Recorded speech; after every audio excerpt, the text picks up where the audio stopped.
Alex, how much pride do you take on those, those long runs? You got to have the blocking downfield to make them happen. Just how big a deal is that, been emphasized all offseason? Yeah, it's been huge ever since Coach Rule and staff came here. Coach McGuire, we always emphasize it every day in practice. We're touchdown blocks as receivers. We're usually the last line or the last block before the run breaks or whatever it is. So we take a lot of pride in it. And it's just showing love for your teammates because you want them to be successful. And if you don't make those blocks, those runs won't happen sometimes. So. As the offense has evolved, as Heinrich said on Saturday, you guys have had to institute more perimeter blocking in addition to downfield with the receivers. You run an option, so there's some changes there with what the receivers are asked to do. How is that reflected in practice? Like, how much time are you spending now on new elements of the playbook that weren't there for you just a month or two ago? Yeah, even just today, I think we spent probably 3 periods today during practice where, as receivers, we're just blocking, working on the run game. So, it's not just like we're half and half almost at practice, run block and then just catching the ball, so running routes. So it's a big part of our offense, and we know that. And our offense counts on us to be able to perimeter block, and it's a big part of this offense. So. Not asking you to commentate on officiating, but what's the key, the holds called, what are you looking to do on those plays when you got a guy? Yeah, people often ask me, what's the hardest part about playing receiver? It's blocking because the DB or whoever you're blocking can see the play and you can't, so it's hard to know when to let go or when someone's running by you. But, yeah, usually you just got to be, you have to react quick if you feel them coming off you because the guy's running by him, you got to let go.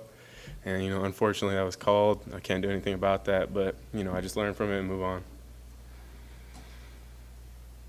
What's the technique on those plays? What are you taught to do? What makes them work well? I try to keep my hands inside, and then just run your feet, drive them.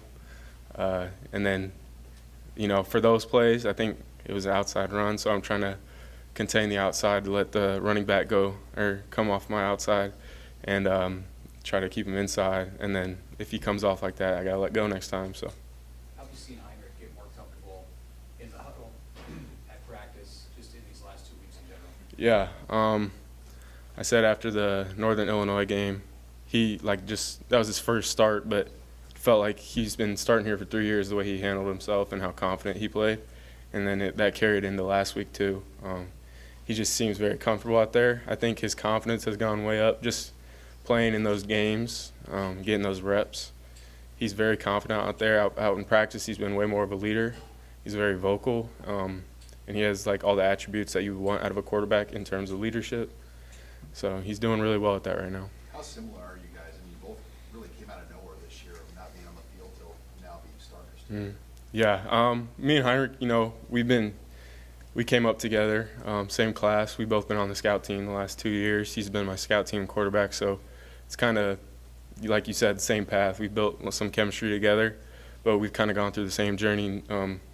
First 2 years scout team, new coaching staff, just putting in work and showing what we can do to this new coaching staff, getting a chance, and then trying to be able to put that on the field. So I'd say me and Heinrich are very similar when it comes to that, just the journey we've taken to get to this point.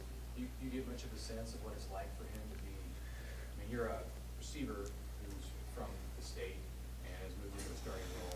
How much different is it for a quarterback who's in that same position, which is the attention that's on? Yeah, no, I think we go through a lot of the same things, but like you said, you know how a quarterback is. You got probably the most pressure on the whole team, the most attention. You got one of the hardest jobs, if not the hardest, on the field. So the pressure for him and me might be a little bit different.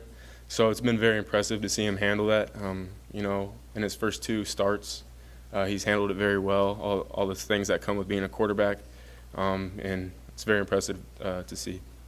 Coach was talking about Josh Fleets, maybe get a little more look at running back. I guess I'm just curious from your time working with him, what does he brought? What does he do well? Yeah, Josh, he's very explosive.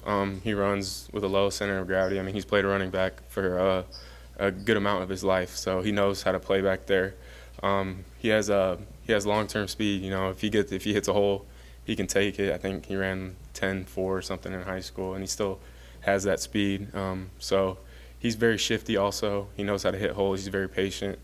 So he fits right in with the running backs out there. Can you tell like he's a veteran? He's been around college football for Yeah, 6 years. yeah, no, I mean, just some of the things he does, sometimes I try to, like, pick up pointers from him because things that he's doing on the field, I'm kind of like, how did you even see that and all that stuff, and he's been playing, this is 6 years, so he's seen more than I have, double what I have, so it's just good to learn from him. He knows a lot out there. What kind of potential do guys like Malachi Coleman have? And as an older guy, how do you try to get it out of him in practice? Yeah, I mean, when you're 6'4" and as fast as he is, he's very gifted.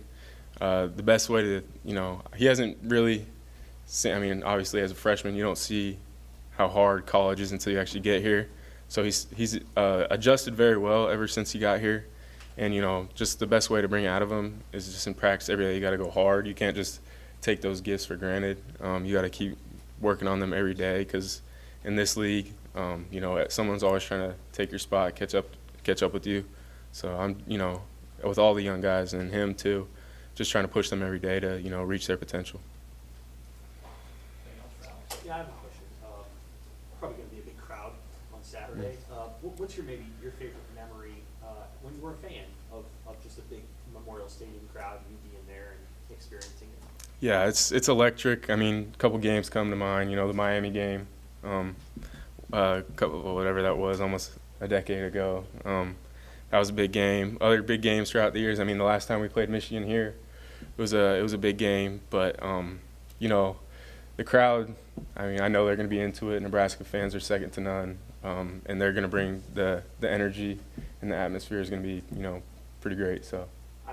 You obviously don't want them to be too loud when you're on the field, but how much can they change a game like this and change a team like that? Yeah, for sure. I mean, our first 2 games of the year, Minnesota and Colorado, the crowds are very loud. We had to sometimes go on silent counts and do all that type of stuff. So for our opposing offenses, the crowd is actually a lot bigger factor than people might actually think. So, if they're loud out there, it's going to, help our defense. And then, I mean, it kind of rattles the other team too. So, the crowd plays a big factor.